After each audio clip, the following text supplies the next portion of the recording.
Hi, thanks so much for joining me on the Listen Up Girl podcast. Before I get started in today's episode, I wanted to see if you could please go to the description of this podcast. There is a link called the audience survey link. I would love it if you clicked on it because I'm trying to understand who my audience is, and I want to get your thoughts on what's working on this podcast and my other podcast, Everything and Anything and a Bit Gay.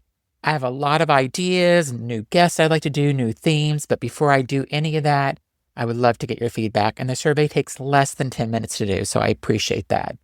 But let's get right into Listen Up Girl podcast. This is the podcast that tells queer news the way your group chat actually needs to hear it. I'm your host, Zach Randles-Friedman. Today is Tuesday, November the 25th, and I'm bringing you a perfect mix of resilience, revival, political drama, and moments that remind us why queer visibility still matters. So our first story is after 37 years, Reno's gay rodeo returns in full force. Shut down nearly 4 decades ago due to anti-LGBTQ plus hostility, legal intimidation, and public pressure, the event has risen from the ashes with a renewed sense of pride. This year, crowds poured into the arena for line dancing, barrel racing, bull riding, and all the glittery rhinestone-covered Western drag you could imagine. Organizers say the revival isn't just about nostalgia, it's about reclaiming queer spaces in rural America and honoring LGBTQ plus cowboys, cowgirls, cowfolk who kept Western culture alive behind the scenes. Many attendees said that they grew up hearing whispers about the original rodeo and couldn't believe they were finally able to see it in person. The event's return marks a vibrant blending of history, tradition, and unapologetic queer joy, a reminder that queer culture extends far beyond big cities and pride parades. Love that. I would love to see that, actually. I think that would be so fun to see. Next, Marjorie Taylor Greene has been in the news, and she is announcing her resignation from Congress. A political shock, Representative Marjorie Taylor Greene of Georgia has announced that she'll resign from Congress in January. The far-right firebrand known for spreading conspiracy theories, attacking LGBTQ plus rights, and clashing members of her own party, said she did not want her district to endure a hurtful and hateful primary backed by Donald Trump. It's no secret that Greene's relationship with Trump has soured. One of his loudest, she later criticized aspects of his 2024 campaign, and Trump reportedly made it clear he would support a challenger if she ran again. Greene posted a 10-minute video announcing her decision, framing herself as a victim of internal GOP bullying. Many Democrats and LGBTQ plus advocates responded online with variations of "don't let the door hit you," but political analysts warned that Greene's influence won't disappear. Her massive social media platform means she's likely to pivot into far-right media, activism, and even Trump-aligned PAC. The departure marks one of the most high-profile resignations in recent congressional history and closes a chaotic chapter in Georgia politics. So my take on this is that she is probably not, I don't think she knows where she wants to be right now. And the reason why I say that is because she's been on shows such as The View, In Real Time with Bill Maher, and I've watched all these interviews. So let's see what happens with her in the coming months and years. My next story is London's Trans Day of Remembrance vigil draws thousands. In Trafalgar Square in London was filled with candles, flowers, and heavy hearts as thousands gathered for Trans Day of Remembrance. It was hosted with the vigil honored trans lives to violence in the UK and worldwide. Green Party leader Zach Polinsky delivered one of the night's most powerful speeches.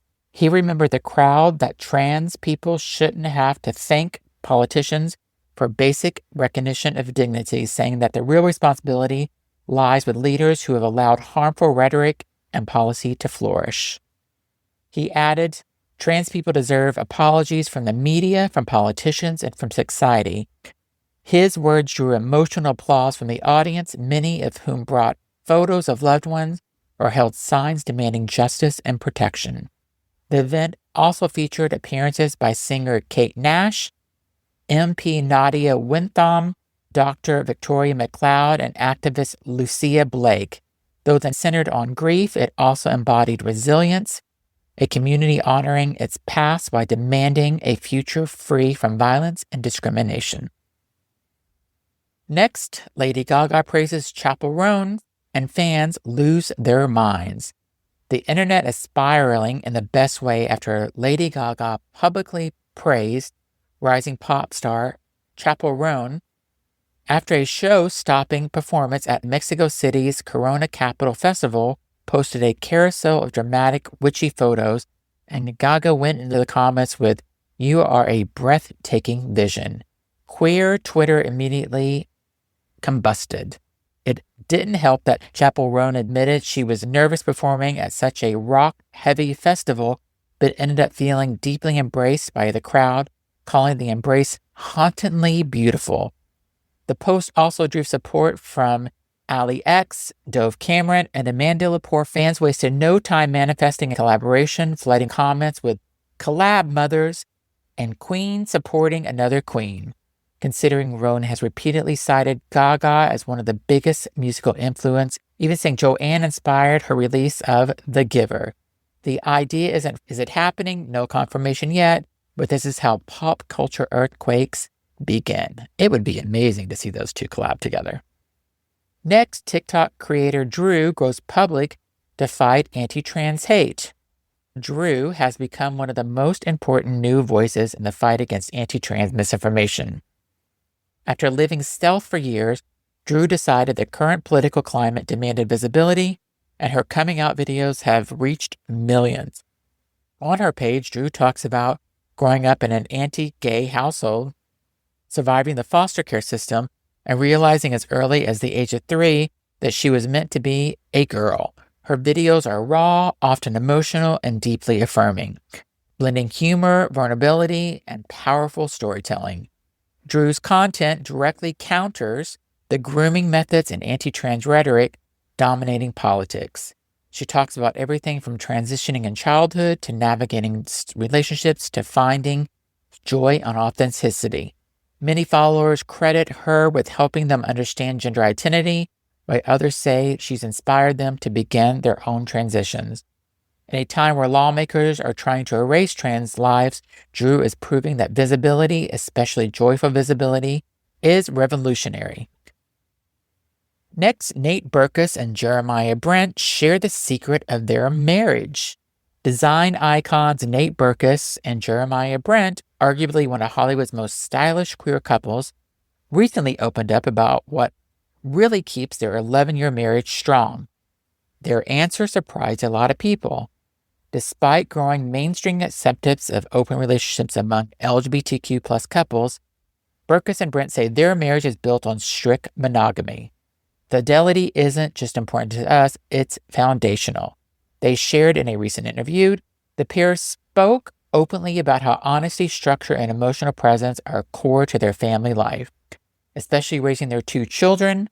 Fans loved the sincerity, and many said it was refreshing to hear a queer couple discuss their boundaries in such a grounded way.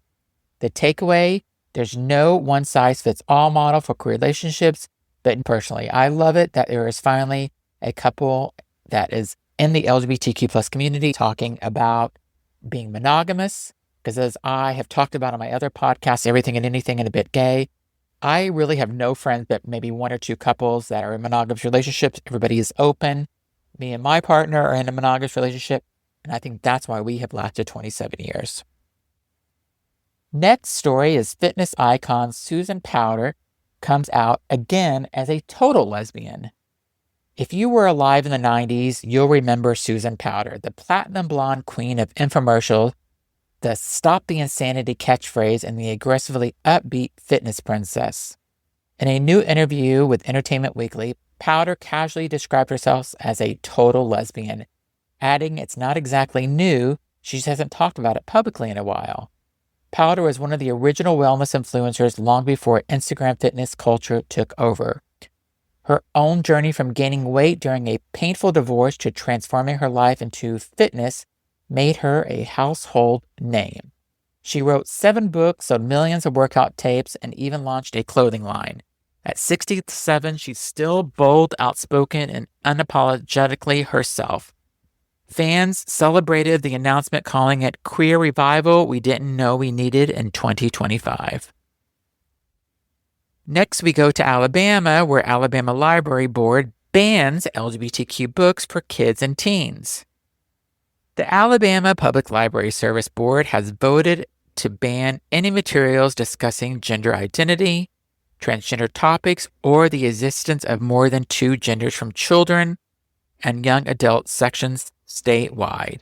The rule applies to all public libraries and was passed as an administrative code change. Critics say the decision is a blatant state of censorship targeting queer youth. LGBTQ plus groups warn that the ban puts vulnerable kids at gender risk by removing books that could help them understand their identities, find community, or escape unsafe home situations. Libraries across Alabama are now scrambling to determine which books they must relocate or remove, a process many say violates their professional ethics. And parents, authors, and educators are already preparing legal challenges. And our last story for today is Caitlyn Jenner appears at Mar-a-Lago with Trump and Musk.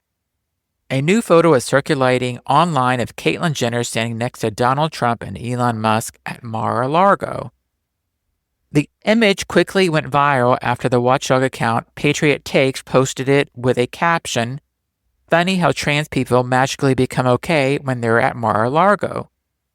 The reactions were swift. Many pointed out the hypocrisy of two powerful figures known for endorsing anti-trans policies posing with one of the most famous trans women in the world. Others accused Jenner of providing political cover to lawmakers who are actively harming the community she claims to represent.